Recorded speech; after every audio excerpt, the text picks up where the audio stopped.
Morning and welcome to Shivapuri. It's a shame that we're about 6 weeks away from the monsoons because it's a bit hazy at the moment here. Normally it's absolutely crystal clear, but it's spring and a lot of the flowers and a lot of the stuff is getting ready to sprout as it normally does.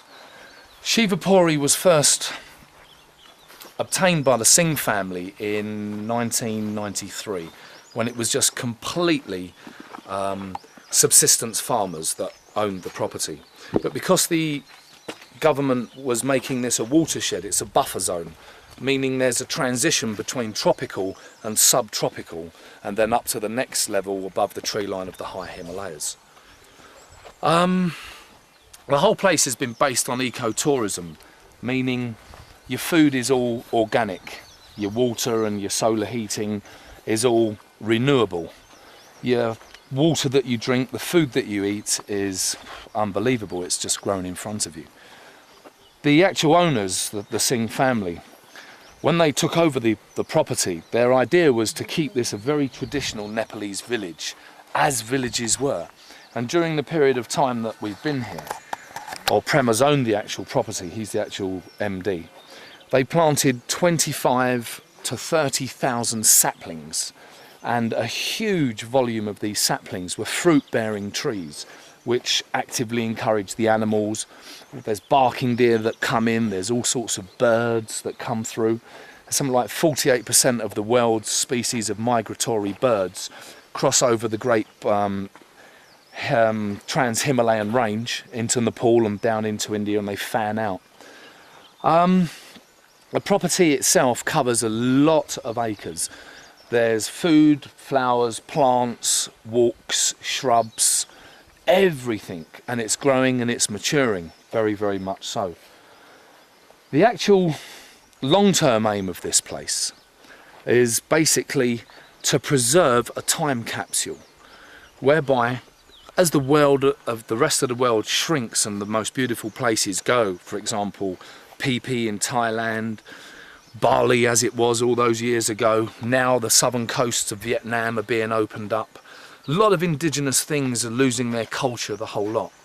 Prem, whilst he's been here, has had to rediscover and redevelop the skill of thatching, because corrugated roofing over here is a status symbol. And if you don't have corrugated roofing, why not? You must be poor. So in order to keep the thatching here, which they do every year, they change the thatch, they had to get the old people, who were the last ones to remember the skill, to teach the young. And in order to thatch, Prem made sure that he gave them a premium. So lots of children learnt to thatch, and he managed to maintain a craft which was slowly dying. Shivapuri itself has the status of a national park, and it is protected by the Royal Nepalese Army, basically your Gurkhas. And they patrol the entire area of Shivapuri, which is a big jungle buffer zone, whereby the animals, and which were subject to a lot of poaching, have been protected, and they've become boar is prolific. There's jaguar here. The children the other day were looking at a civet cat, quite a big one this one was. There's purportedly one tiger, but they can't confirm this. There's enough acreage here and enough wild mountain for it could easily be here, but there's certainly lots of jaguars, enough to cover an area and enough, I suppose, to keep out, because it does extend way over. Done. To the main area now, and we'll introduce you and say hello to the man who's responsible for this idea and this last little sort of tucked away place from the rest of the madding crowd, and that's the owner, Prem Singh. Hello, how are you doing? Very well, Prem. Shame that the trip has come to an end so quick, but we will be back next year as always, and sure.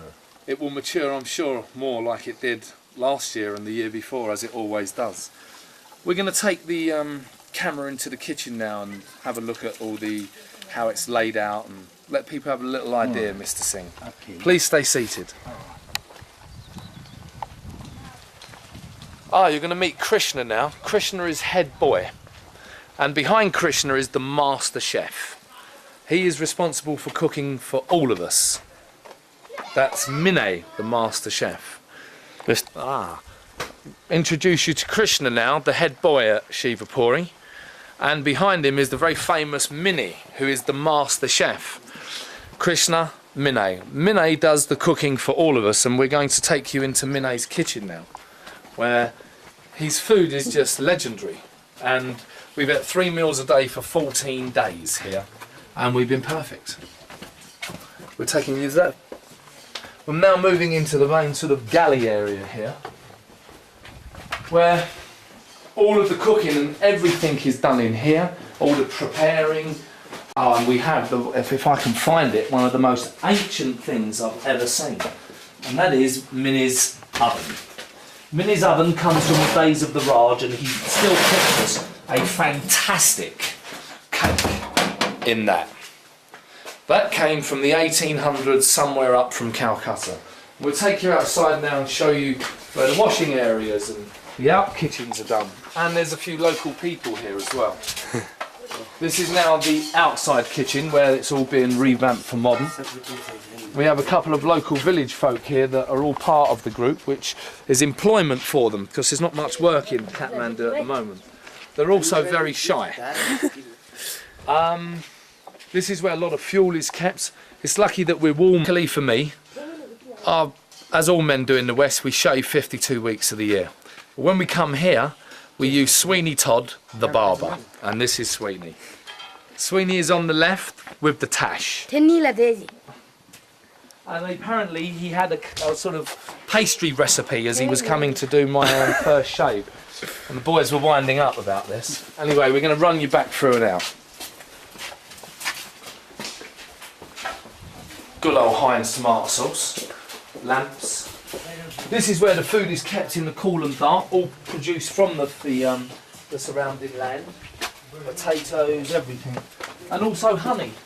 Up here is hives, natural hives, where they have the equivalent grade honey of Makula, because there's lots of herbs up here, mountain herbs and special things. Traditional ploughs put on the wall from the days when this was a working subsistence farm, with village people and 9 houses. Ahmet's going to take you for a little sort of look around at the tree house that was built for the children. There's been 9 children here playing. They've cut bamboo and been ninjas. They've flown on aerial runways like Spider-Man. They've bashed each other.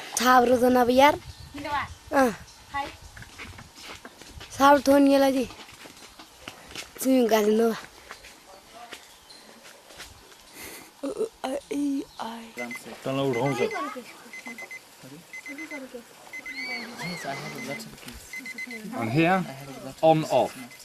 Bun. Azimo. Namaste. Namaste. Namaste, Azimo. Yeah. After some packing हो गया साहब. चलो.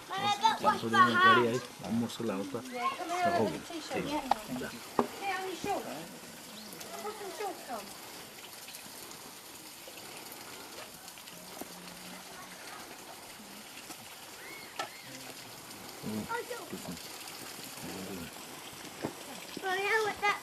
Yeah, look, also, girls, could you just turn around to face camera? Oh, fire it. Just because there's no reference of any of the mums here. You firing? Okay, behind us are the mums and the friends that have all the children here. That's Susie on the right, Lisa in the middle, Sam on the left. And George, who we think will be a streaker at Wimbledon. No one...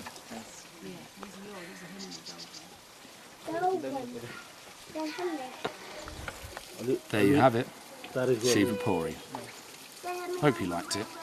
Check it on the web, www.shivapuri.com.np, and Shivapuri is spelt S-H-I-V-A-P-U-R-I. Make sure you put .com.np. Check it out on the web. See you soon. As well. Double bad and chips. Golden eagle. Hand down on it. Was that a golden eagle? Yeah. Oh my god. Only eagles cry like that. That's it. Golden eagle.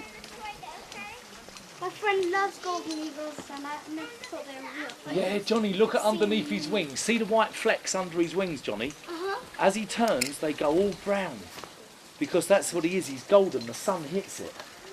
And they go golden. See him now, Johnny? What he's doing is he's picking up the hot air. And the hot air is pushing him up into... See how he keeps going round in a circle? That's because he's found a piece of ground, probably near where the car is parked. And the sun has hit it. And because it's not hit green, it's hit the ground. It's made the air hotter. So as it's gone up, he's hitching a ride on an elevator. That's exactly it. The grass doesn't throw up heat, but brown throws up a lot of heat, and therefore he just picks it up.